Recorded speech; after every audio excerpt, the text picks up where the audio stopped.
हे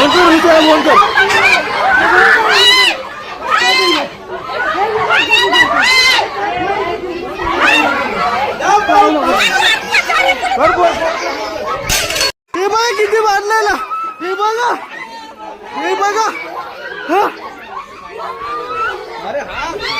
हा ही कोणती न्याय? आज जेव्हा बौद्ध समाजातील लोक ह्या माता बहिणी आपल्या परिवारातील पुरुषाला वाचवायला जात आहेत तर त्यांच्यावरती खोटे गुन्हे दाखल केले जात आहेत आणि आरोपी मोकाट फिरतायत. मला वाचवायला आली ही तर मग याच्या नावावर कंप्लेंट केली आहे. यांना वाचवायला गेलं तर मला म्हणतात पाडून मार. आमचे स्वतःचे घर राहून असं सोडून जाऊ वाटतं आम्हाला, तिथं राहून नाही वाटत. हो असं स्वस्त महाग विकार कुठं तर जाऊ आपण, तिथं नको. आमची सुना जवान संध्याकाळी धाकधूक वर आमची कामावर नाही येणार. ते ना आम्हाला रातचं झोपायचं टेन्शन असतं. कधी मुलगा येतो, कधी आम्ही झोपू. आम्हाला रोजचे 12-2 वाजते मुलगा कधी येतो. कामावर माणसं कधी येणार. आम्ही असं मारलेलं मी किती दिवसापूर्वी मारले? आता 2-3 महिने पहिले. म्हणजे आता असं झालं की यांनी ना टार्गेट केले प्रॉपर. एका घरला धरतात ते मारतात. सगळे मुस्लिम गोळा होते.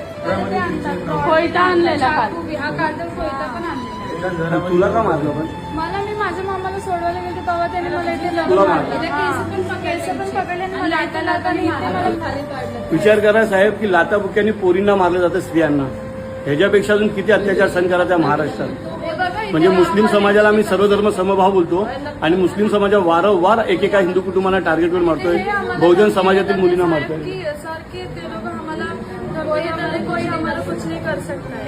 आम्हाला तिकडे रोजचं जायला आणं असतं आणि ते मध्येच गाड्या वगैरे राहतात. तर आम्ही जायला यायला आहे ना, म्हणजे थोडासा रस्ता साईड बोललो तरी पण ते मुद्दामून ते म्हणजे नाही का ते गांजा वगैरे फुकतात तोंडावर. त्यांचं असं चालूच असतो. ते उगाच मुद्दाम धक्का वगैरे करून मुद्दाम त्याला भांडणं काढायची कोशिश करत राहतात. कल्याणमधील या कुटुंबावरती इतकं मोठं संकट आलं ना की शब्दात सांगू शकत नाही. अनेक महिन्यापासून या कुटुंबावरती जीव घेणे हल्ले करण्याचा प्रयत्न चालू आहे. त्यांना आज देणं, त्यांच्या मुलींवरती, त्यांच्या कुटुंबातील मुलींवरती वाईट नजर ठेवली जाते आणि त्यांनी इकडून हे घर सोडून जावं. बरं, विषय काय तर काहीच नाही. फक्त मारणारे आरोपी कोण आहेत? हे सगळे मुसलमान. का त्रास देतात? हे बहुजन समाजातील लोक. अरे पण परिस्थिती करून ही कल्याण नेतवली, बरोबर ना?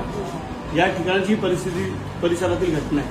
पोलीस प्रशासनाला विनंती करतो, न्यायव्यवस्थेला हाजून विनंती करतो, सरकारला हाजून विनंती करतो. साहेब, गेल्या काही दिवसापासून ह्यांच्यावरती खूप मोठं संकट आहे. महाराष्ट्रात, भारतात प्रत्येक ठिकाणी एका